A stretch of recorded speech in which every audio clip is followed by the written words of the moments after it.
So Winsome, please tell us, the world, our listeners, who are you? Hi, I'm Winsome, serial entrepreneur, working on what I think is a really fun project right now, all around getting people to share a meal with each other so that we can really get back to the basics of human connection. But yeah, I mean, I'm a mom. I have a 3-year-old, a 5-year-old, and I moved here to Grand Rapids about 8 years ago from New York City. So I guess I'm a Michigander too. Yeah, at what point, like, you're not from Michigan? No, I moved here from New York, and I didn't grow up explicitly in New York. I kind of grew up moving around, tri-state area, up and down the East Coast. But I would say I think I cemented my Michigander status after I bought a house. Yeah, when I bought a house, I was like, yeah, this feels right. Yeah. Usually I think we're staying it's like for a little while. three winters, I think, is when you're allowed to like certify yourself as a Michigander. I was thinking it was going to be more like when you say some of the Michigan things, like, do you say yeah, no? Or like, I don't hear, you don't have the Michigan A's yet. Yeah. Yeah, you pass by someone and say, oh. So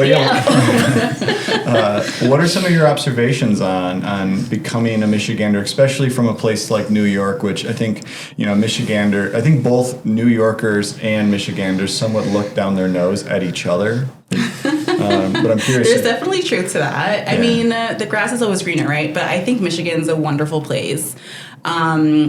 I would say the things I miss most about New York City are anonymity. Mm-hmm. Being able to, look like a bum and go to the supermarket and know that no one's going to recognize you, and there's always someone doing something crazier than you are, so it's fine.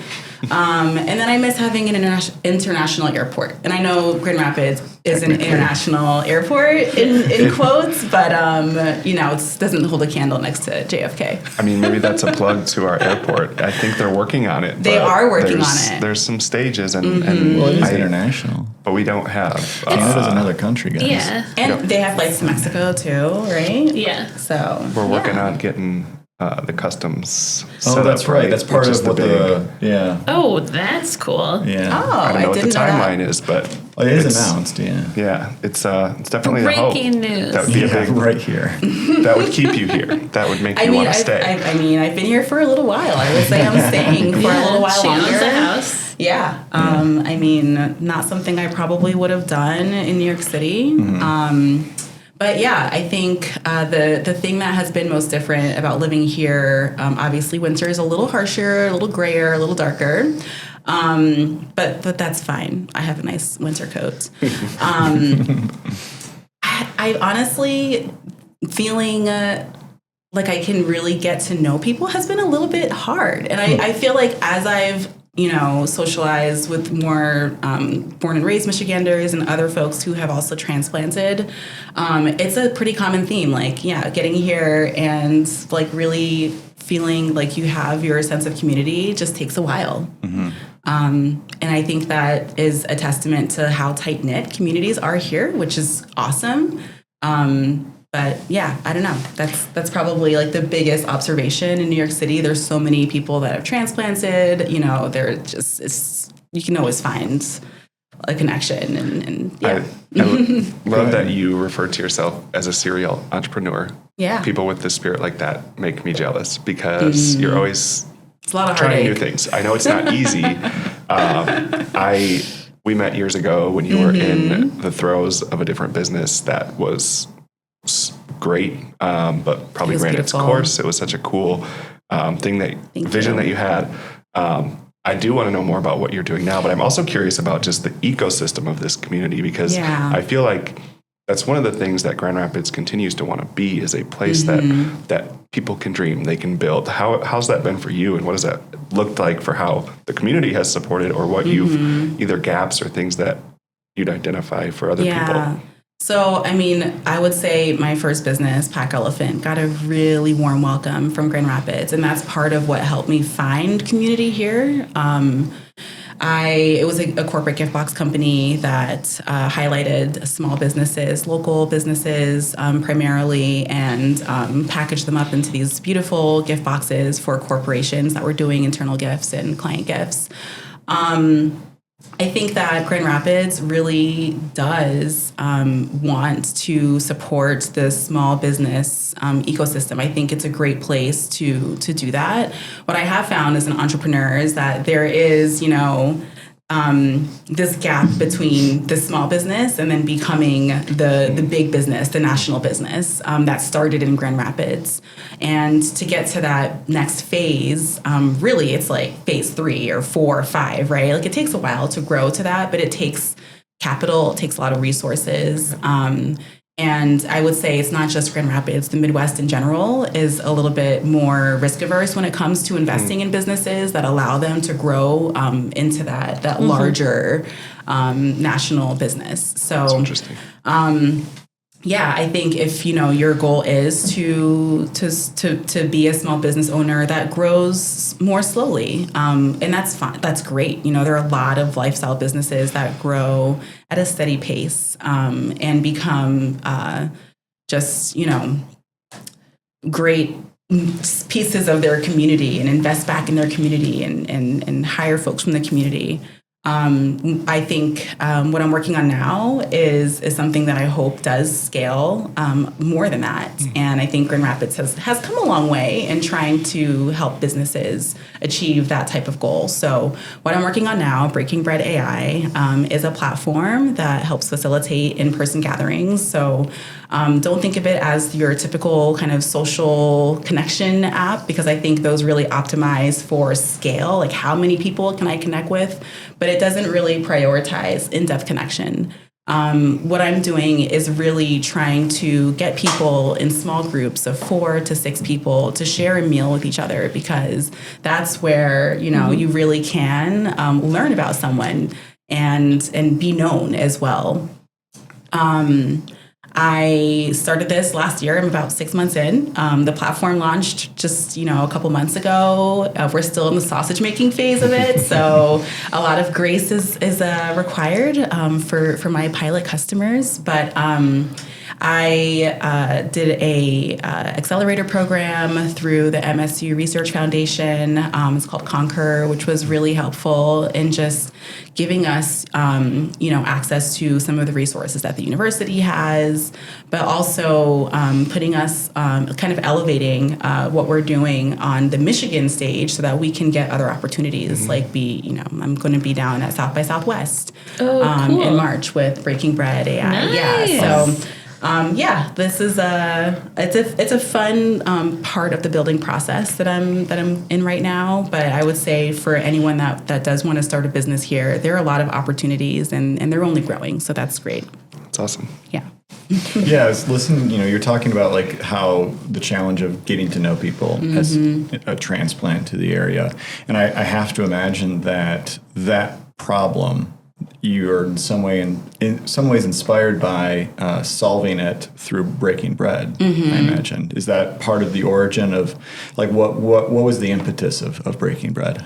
AI, excuse me. Breaking Bread AI. Breaking Bread AI. Yeah, we are using data and algorithms. not just cookies and breadcrumbs.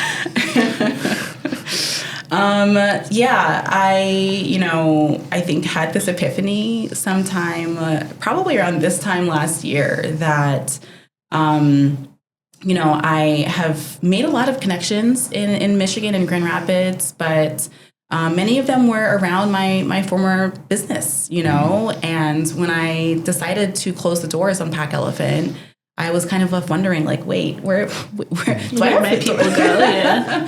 Who can I mourn this with, and like, who are my friends that I can, just really share this experience with that are not, or that are local. And I think, amid this, I kind of thought back to all of the moments where I did feel like I belonged here, and like I did have friends and I did have a community. And those are all, those were all around like these informal like moments. at someone's house, you know. I remember, I think the first Christmas that we were here in Grand Rapids, my husband, who's a physician, he was on call, so we couldn't go back home to our family. And his mentor, which was another doctor at the hospital, invited us over to have dinner with their family. And that just felt like such a wonderful, like warm moment that doesn't happen very often.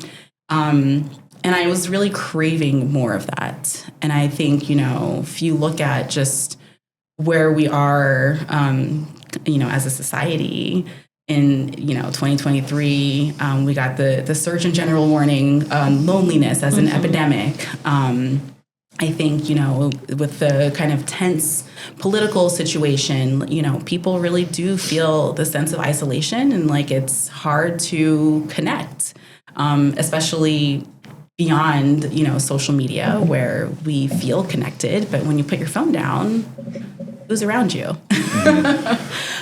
So it did kind of inspire this, you know, wait, how do I get back to feeling more connected with the people around me?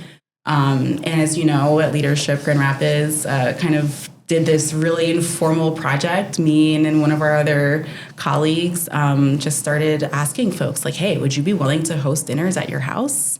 And to our surprise, the majority of the class signed up. And then after we did this experiment and surveyed people to see how connected they felt with each other, 100% of the people who participated, literally every single person was like, wow, I feel like I understand people in our cohort better.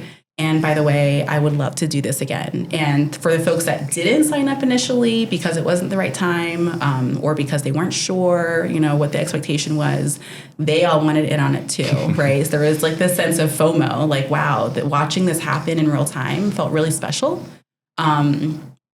And I happened to be at a moment where I was kind of wondering what this next foray was going to be for me in this world of entrepreneurship, and thought, hey, I should build something that helps people do this. And not just anyone, right? I think there are some other platforms and tools popping up here and there that are all about like friend finding. We think like Bumble for friends, you know, you can kind of architect those chance encounters that maybe feel more curated because you're being matched with someone based on your social tendencies and your personality. But I think that what we need to really focus on is those connections that we already have. Like there is staying power in optimizing relationships where we already see each other with some frequency. We already share, you know, a bond. There's already a thread there that connects us. How do we turn that kind of connection into something that has the potential to really flourish into more?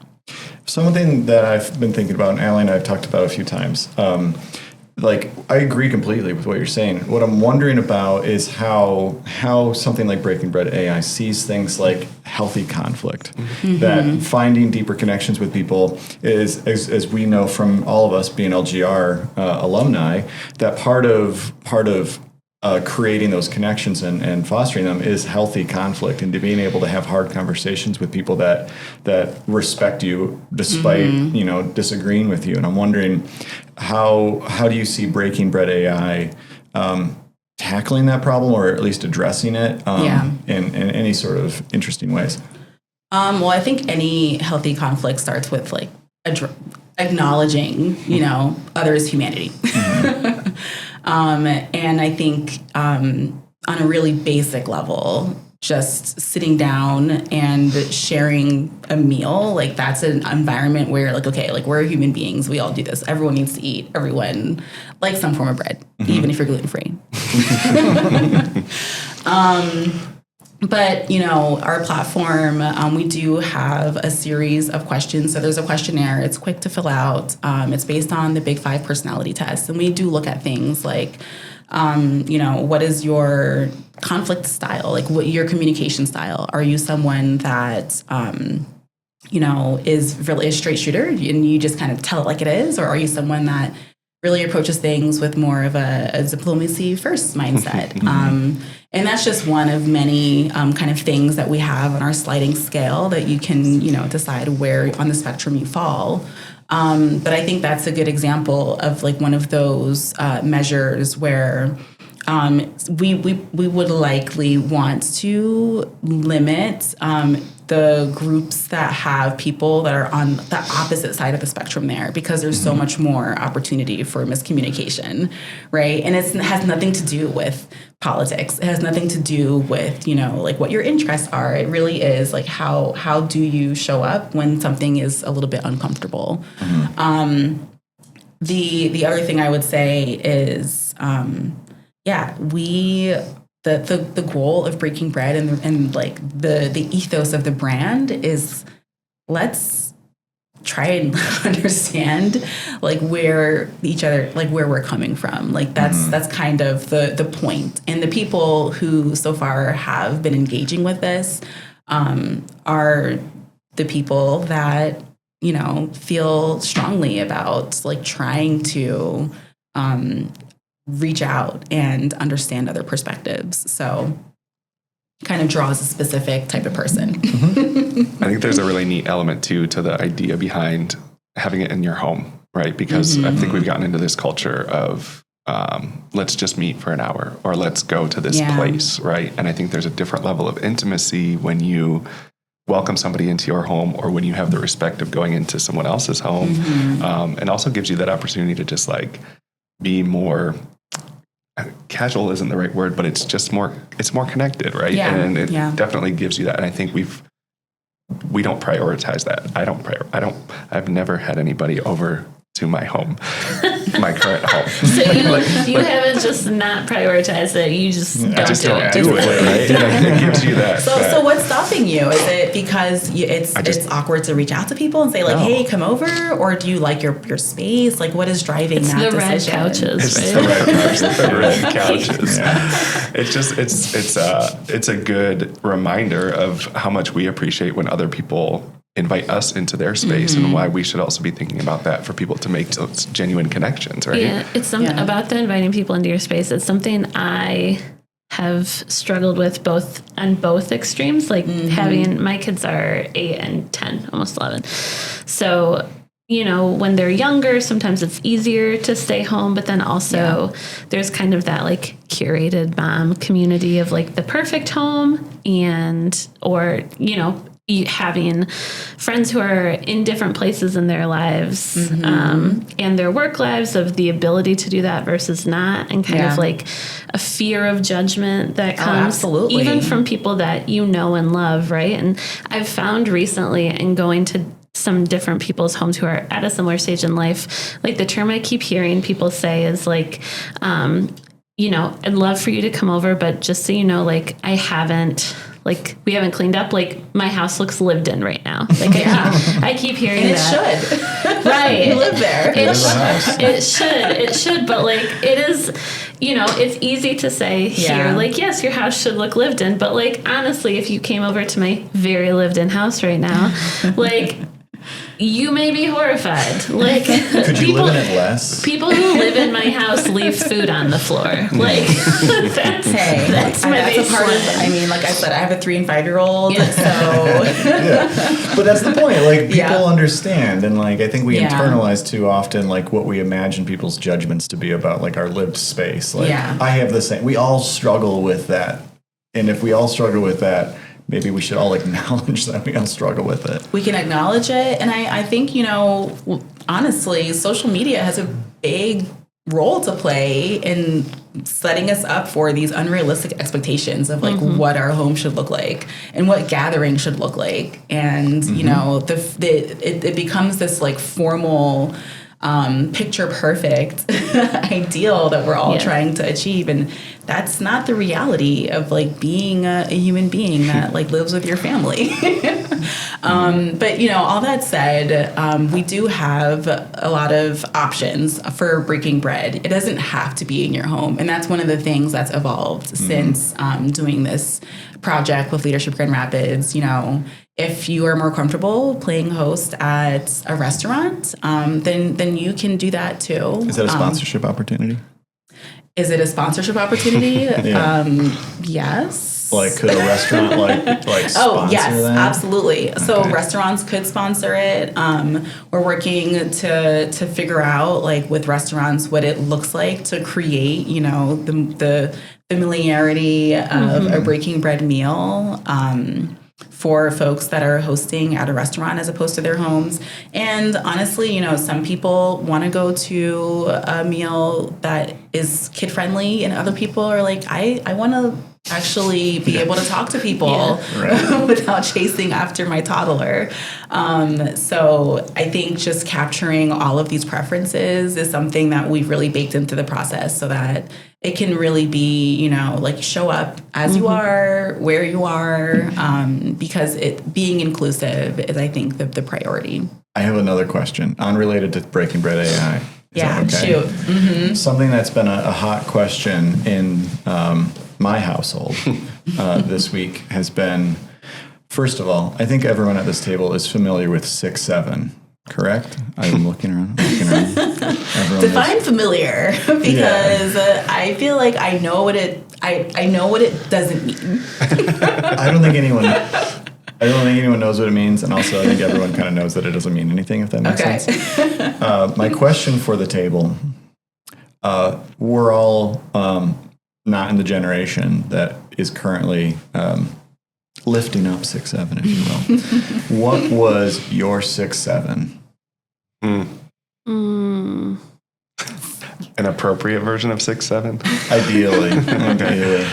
I'll give you an example. My best thing I think I can think of was my generation's, or at least like when I was in like middle school, high school, was peanut butter jelly time. Which didn't mean anything, had like no, like it didn't mean anything, but it was a thing that everyone just started saying. The thing that pops into my head first is the what's up, like that. Oh yeah, was that Budweiser frogs? Yeah, the Budweiser frogs. That was definitely, like, for me, that was middle school. Yeah. Everybody said that. What's up? That's a good one. Yeah. I don't know. I'm like, I don't know if I'm gonna age myself or not. But no, that's too inappropriate. Let's go with YOLO. YOLO. My argument, I've heard the YOLO argument, but YOLO means something. Like YOLO has like 6-7 is just chaos, right? It has completely nothing to do with reality. Like it's. But I feel like YOLO can mean that too, YOLO, in a way. Or it's I mean, we joke YOLO. I agree with you, and I think YOLO is like a cousin of YOLO is the hashtag blessed. Like that. That's like not of my youth. That's of my young adulthood of hashtag blessed. Yeah. Yeah, I don't know. Where it's it's so overused it doesn't mean anything. I think Elliot's got one. No, I'm struggling with this one, and mostly because I can't get out of my head that every kid when I was young always just did this motion. Oh yeah, it was not an appropriate one. And it had a meaning that was, but it also was just like nonsense at the same time. Right, that's a good example. It's just pure nonsense. Yeah, that's what I'm looking for. It was that absolute. And you would try to do it behind the teacher's back because you didn't want them to see it, right? I feel like that's what this little motion has kind of become. It's like a motion, The thing that in the same vein as that, the thing that I felt was absolute nonsense when I think of peak 6th grade time for me was boys low riding their jeans, their butts showing. Did this happen in other places? This was just a Traverse City thing. Just Traverse City. Do you know what I'm talking about? Making jeans so low. Yeah. No? I mean, that was definitely a thing. Thank you. Both of you are looking at me like I'm insane. We were proper children. We didn't do that. Yeah. I don't know what was going on up north, but down here in Grand Rapids, we had class. Yeah. But it was so nonsensical. It did not. Well, is it the whole thing rooted in having bigger brothers? I thought this was the whole thing where this fashion. No, hear me out here. My understanding, again, I'm willing to be wrong as a cultural anthropologist. The baggy jeans thing was started as a metaphor about they were hand-me-down jeans from your brother, and if you had large jeans, it meant that you had a big brother, and that meant something in some communities that it was about that I like that interpretation. Yeah, it might be complete. That's not the origin story that I know. Yeah. What do you? Well, I mean, I honestly, baggy jeans or like baggy clothes in general. If you think about like the prison industrial complex and people that coming or just used to being given clothes that were not that didn't fit them properly. I think that's a huge part of why it was like a big part of, inner city culture to have baggy clothes was just then became like a streetwear a streetwear like fashion statement. But that's interesting because like I think that's a really interesting interpretation, and you're probably onto something there. It's really fascinating how that is still a thing, especially we talk about fashion often as being like this like flat circle, and how fashion's never finished. That like things like that continue to come back, like baggy clothes. I think especially like as we're seeing with now Gen it's Z like Alpha. cozy, like comfort wear. We're good with this trend. We like this one. Yeah, but low rise flares for girls are coming back, and I'm like, that's a thing. My gosh, never again. But I can't get out of my head now the vision of like the group Crisscross, right? And that was when I first remember seeing this baggy jeans, the backwards jeans, the low and that became kind of a staple for I think our generation of like. That's cool. And I also never felt like I could do it. Right? Like it was too cool. It was never pull it off. Too cool for me. Too cool. Yeah. So 6'7". Peanut butter jelly time. Yeah, I don't know. That's a fun question. I have to think about it. Yeah. I should have given you as a prompt. That would have been a fun prompt to think about. Yeah. Probably would have asked ChatGPT. Exactly. We'll report back on our better ideas later. Yeah. As a transplant, what would you tell? What do New Yorkers, like city or state? By the way, I should have asked this. City, right?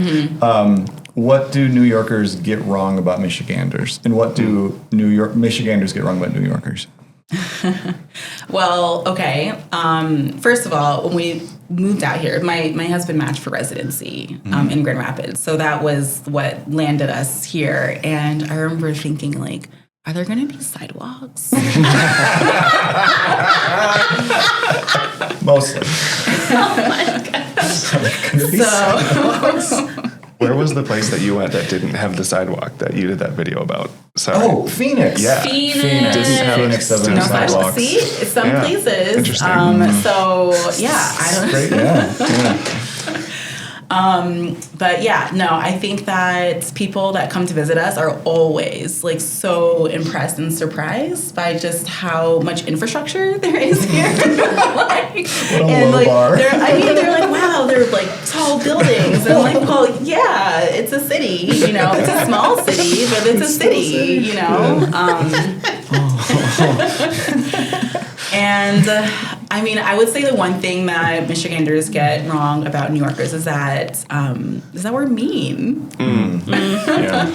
I think there's this like resting face. I'll leave out the expletives, but there's a resting face that people have because everything is just so fast paced and everyone is like dealing all the time with just the inconveniences of, density.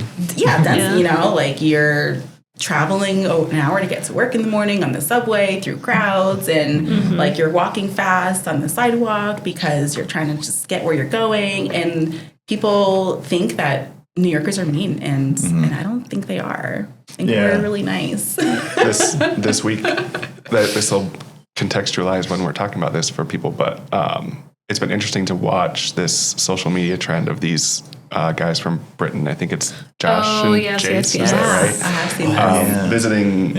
Visiting Michigan, visiting Grand Rapids, and like obviously they're doing like the great sides of it, right? But like just the things that have surprised them, and one of them being just like everybody here is so nice, right? Yeah. And I thought you were going to say the potholes. That's one that they're like, why are these roads falling apart? Yeah. Sounds like a bigger issue that we should need to work on. The damn roads. Did we not fix them? Not from what I can see. What have we been doing this whole time? According to my front right tire, no, the roads are not fixed. I feel like they do, like, they're working on them all the time, right? Yeah. But then somehow they become unfixed very quickly. It is one of the great, it's the mystery spot that is Michigan. It's like one of the great unknowns. Yeah, there's no possible solution for it. One of my favorite things is like treat yourself like a Michigan road and never ever stop working on yourself. It's funny you say. Always room for improvement. Yeah. It's funny you talk about the infrastructure, like do they have sidewalks, that kind of thing. My aunt and that family live in New York. They went from the city to Westchester, back to the city. And I remember when I was little, when we'd go out and visit, we would see the things that they had. The one that sticks out in my mind is Kraft Easy Mac when it debuted. And like literally the conversation about like, it will be years until you have this. And it was true. But basically like all the things like that debut in markets. Like, because my mom grew up in Detroit. I grew up and then we lived in Traverse City. So my mom was like, we are not a big market. We may never have that. Like they might like retire. You'll have to smuggle in your Kraft mac and cheese. Yeah, exactly. It was always like, and I lived in DC for the first decade of my career, and I remember going to the grocery, seeing something, the Kraft Easy Mac of my 20s, whatever that was, seeing the commercial of like a brand new product, going to the grocery store and seeing it and being like, oh, big market. Yeah. I remember going to Chicago as a teenager and like feeling so special to like walk into a Chipotle. Oh yeah. Oh my gosh, incredible. Yeah. Such fresh food. Yeah. When we got our first Starbucks here, it was like groundbreaking for this Where city. was the first Starbucks here? Because there are a ton now. I First feel like it corporate was Starbucks. like the Beltline and 28th Street one. Yeah. I feel like Okay. that might have been. That's And it what was I'm like, it was... Was there like we a made line? it. We made it, right, as a city. Well, because it's like, Starbucks sauces. Chick-fil-A, Trader Joe's, like great. What is it? Raising Cane's? Raising Yes. Cane's Oh my gosh, the line is insane. Yeah, like It has really messed up my left turn from Trader Joe's. Thank you. I feel seen. Yeah, I have to go East Paris all the time. It drives me nuts. It is a uniquely like Midwestern experience to like hear about these other things that like Cava or Sweet Green that like other markets and major markets are getting, and you know like it's eventually going to be here, but you're like, I hope it gets here while it's still cool, you know? Or like still good. Like, Still I had a good, favorite salad from Sweet Green that has like been discontinued. Yeah. Like that's not even here yet. I will say though, I love just like the smaller mom and pop brands and like local restaurants, local businesses. I mean, and that's you know part of what I do, what I love. But also that's something I think that Grand Rapids has going for it that other big markets sometimes don't have going for them. So like It's a great point. you know, Yeah. appreciate it. Yeah. What are Who some... cares about Easy Mac? What are some... Speak for yourself. what are some new ones that you have checked out recently that you'd recommend? Yeah. Where Shout out your local either, businesses. either like shops or restaurants. I stopped the other day. I know Pack Elephant used to be at Studio Park. Studio Park, They've got a great space there. It curates, and person I went to school with, I didn't even realize had started a business. She has a flower shop now, and it's beautiful. And it's beautiful. Oh and my now gosh, she also that is moved. a great Actually call moved out. over to Wealthy because she okay. got the opportunity to get a new space and just like Oh, where is it following on? people's Because Jeremy journeys. used that. Yeah. He like because Nixie Floral. Nixie Floral. Okay, Yeah. because he was telling us that he went there and was like, I need a cat-free. Yeah. A cat-friendly bouquet, not a cat-free. No cats in my flowers. Yeah. No cats in my flowers. But like that, they were really great. Maybe some cattails. Oh, so good. Well done. Yeah, Well so done. it's fun to see those things happen. I'm trying to Yeah. think of like any recent new openings of restaurants or things that I've been checking out. Man, that's a hard one because I feel like I've been hibernating in this season. So I'll have to get back to My it. favorite, this is On, not like, a new my favorite one, but like one of restaurants. my favorite small businesses is Rebel in Easttown with like my kids' complimentary one of Sticky Fingers, owned by the same owners, but the like candy, the nostalgia candy shop. That's a great one. Oh my gosh, but I have to like block a half hour to take them there because I'll be like, you could get one thing and it takes forever. Yeah, I'm trying to think of any good places that have opened recently in GR. I mean, there are a ton of great restaurants. Of course. I'm trying to think of like new. Yeah. Where have I been that's new recently? Okay, let me try it a different way. Like, what's the local place where, like, you know, you're like, where will I always go? Like, where will I always be down? For me, if my wife ever said, like, how do you feel about Black Napkin? I'd be like, let's do it. Let's go. Yeah. You know, there's an automatic yes Yeah. for me for Black Napkin. I feel like I have a soft spot for Brewery Vivant. Ooh. The duck fat fries. Duck fat fries, the nachos. Yeah. Oh, yeah. I mean, their burgers, everything. And then the beer, like, obviously. Yeah. I am always a yes for a cocktail from Eastern Keel. Yeah, the gin and tonic. That is a really good one. Yeah. It's my favorite. I could never turn down Shea Olga. Oh, It is, and you said East Town, and it triggered me of like, I have not been there in months, and now my mouth is watering a little bit thinking about it. So that might be a weekend stop this weekend. Yeah, it is. I do think like this time of year is a good time to like think about the restaurants you haven't been to for a while. Like we used to go to Harmony all the time, and we hadn't been for a while, and we went like, I think it was on New Year's Eve, like in the middle of the day, and it was lovely. And it was like, so I think with all the stuff going on outside, like literally and figuratively, it's like a nice time to think about like, where haven't I been in a while that just like makes me feel good. Yeah, Black Napkin. We've been there recently. Not recent enough. I drove by Black Napkin last There's night, always a line. and Always. it was like 10 degrees out, and there was a line, and I mean, people are dedicated to those burgers. I know. I love it. They got a good thing going. Yeah. Well, on that note, Winsome, close us out. What's next for you? What's next for Breaking Bread AI? Like, where are you going from here? Yeah. To Austin? No. That is so cool. I cannot. Will you come back and like tell us how absolutely. it was? I would That's love so to. cool. I would love to. Have you been to South by before? I have. Yep. I went many years ago. I feel like it was pre-COVID. I think it was the year COVID started. And they started shutting things down while we were there, and it was weird. Yeah.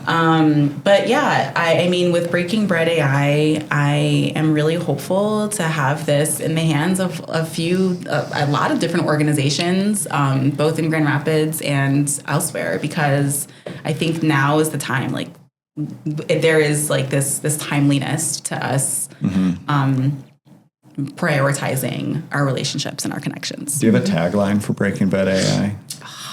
I think you just prioritize our relationships and connections. I feel like it needs a bread pun, though. Does it need bread? We'll workshop it. Yeah. You guys, that's your need that job. loaf. Yeah. We'll come back after Austin. We'll get back to you with some options and put them on screen, and we'll go from there. Love it. All right, Winsome, thank you so much for joining us. Thank you. Thank you guys. This is so much fun. Thank you. Great to see you.